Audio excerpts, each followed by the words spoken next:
இன்றைக்கு தேசிய முற்போக்கு திராவிட கழகத்தின் சார்பாக போட்டியிட்ட வேட்பாளர்கள் சிறப்பாக பணியாற்றி நல்ல ஒரு வாக்குகளை பெற்றிருக்காங்க. சென்னையில் பார்த்தசாரதிக்கு மட்டும்தான் குறைந்த வாக்குகள். ஆனால் திருவள்ளூர்ல நல்லதம்பி, அதே போல தஞ்சாவூரில் சிவநேசன், கடலூரில் சிவகொழுந்து, விருதுநகரில் விஜய பிரபாகர் கடைசி வரைக்கும் களத்தில் ஒரு வெற்றி வீரராக தன்னுடைய அத்தனை முயற்சிகளையும் எடுத்து கடைசி நிமிஷத்தில் அவர் தோல்வி அடைந்தார் என்று அறிவிக்கப்பட்டுள்ளது. உறுதியாக உங்ககிட்ட நான் சொல்றேன், விஜய பிரபாகர் தோல்வி அடையவில்லை, தோற்கடிக்கப்பட்டுள்ளார். வீழ்ச்சி அடையவில்லை, வீழ்த்தப்பட்டிருக்கிறார்.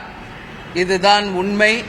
இது அத்தனை மக்களுக்கும், அத்தனை ஊடகத்தை சேர்ந்தவர்களுக்கும், தமிழகத்தில் இருக்கும் அத்தனை மக்களுக்கும் இது தெரியும். நான் ஏன் வீழ்த்தப்பட்டிருக்கிறார் அப்படின்றதுக்கான ஒரு சிறு விளக்கத்தை இந்த நேரத்தில் சொல்றேன். மக்கள் தீர்ப்பே மகேசன் தீர்ப்பு என்பதை நாங்க ஏத்துக்கிறோம். எத்தனையோ தேர்தலை நாங்க சந்திச்சிருக்கோம். இது ஒன்றும் நமக்கு புதுசு இல்லை. இனியும் இந்த கூட்டணியோட தேசிய முற்போக்கு திராவிட கழகம் நிச்சயமாக இனி வரும் காலங்களில் வீறு நடை போடும் என்பதை இந்த நேரத்தில் உங்களுக்கு உறுதியாக நான் தெரிவித்துக் கொள்கிறேன். ஏன் விஜய பிரபாகர் வீழ்த்தப்பட்டார் அப்படின்றது நீங்க கேட்கலாம். அதற்கான காரணம் உங்ககிட்ட நான் சொல்லணும்னு நினைக்கிறேன். மொத்தம் விருதுநகர் தொகுதியில் 10 லட்சம் வாக்குகள் பதிவாயிருக்கிறது. அதில் விஜய பிரபாகர் அவர்கள் பெற்றது 3,80,878 வாக்குகள். அவர் தோல்வி உற்றதாக அறிவிக்கப்பட்ட வாக்குகள் 4,379.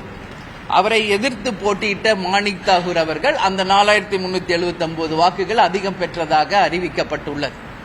இப்ப நம்ம பார்த்தோம்னா திருப்பரங்குன்றம், திருமங்கலம், சாத்தூர், சிவகாசி, விருதுநகர், அருப்புக்கோட்டை தபால் வாக்குகள் மொத்தம் சேர்த்து விஜய பிரபாகர் இழந்தது 0.4%.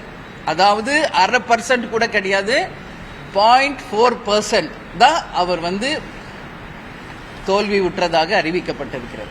இன்னைக்கு தமிழகம் முழுவதும் 40 தொகுதிகளிலும் போட்டியிட்ட வேட்பாளர்கள் பல லட்சம் வாக்குகள் வித்தியாசத்திலே தோல்வியுற்றிருக்கிறார்கள்.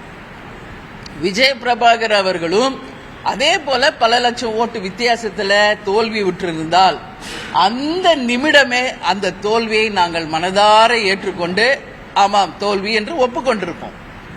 ஆனால் இது திட்டமிடப்பட்டு விஜய பிரபாகர் அவர்கள் சூழ்ச்சியால் வீழ்த்தப்பட்டு இருக்கிறார் என்பதுதான் உண்மை.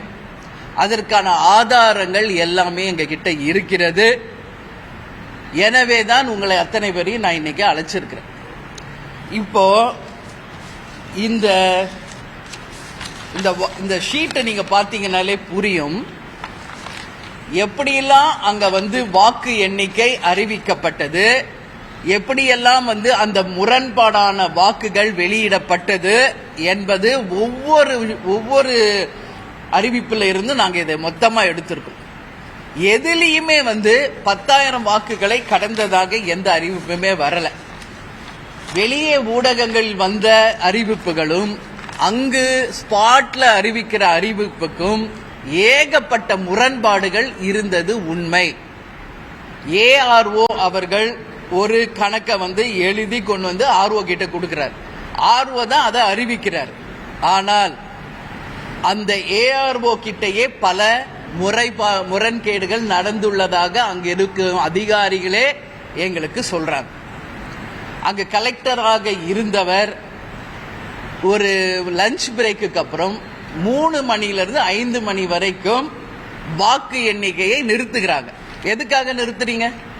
லஞ்ச் பிரேக்கு கொடுத்தாச்சு, அதுக்கப்புறம் எண்ணிக்கை போக வேண்டியதானே. எதற்காக நிறுத்துறீங்க? 3 மணியிலிருந்து 5 மணி வரைக்கும் வாக்கு எண்ணிக்கை நிறுத்தப்பட்டிருக்கிறது.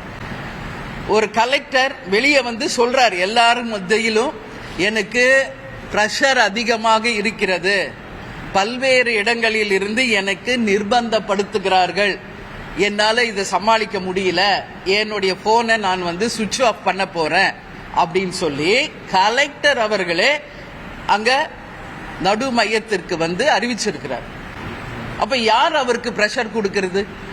யார் அவரை இந்த மாதிரி செயல்படாம தடுக்கிறது? எந்த சக்தி அப்படிங்கிறது நிச்சயமாக மக்களுக்கு இது வெளிச்ச போட்டு காமிக்கணும்ன்றதுனால தான் நான் இந்த பிரஸ் மீட்டே நான் கேட்டுக்கிட்டு இருக்கேன். 1 மணிக்கு மேலதான் அமைச்சர் பெருமக்கள், நான் 3 அமைச்சர்கள் அங்கு சென்று 1 மணி வாக்கில மாணிக் தாகூரோட சென்று அந்த வெற்றி சான்றிதழை வாங்குறாங்க. அப்படி இருக்கும் பொழுது முதலமைச்சர் அவர்கள் எப்படி முன்கூட்டியே 40 தொகுதிகளையும் திமுக வென்றது என்று எப்படி சொல்றார் என்ற கேள்வியை நிச்சயம் அவர்தான் அதுக்கான பதில் சொல்லணும்.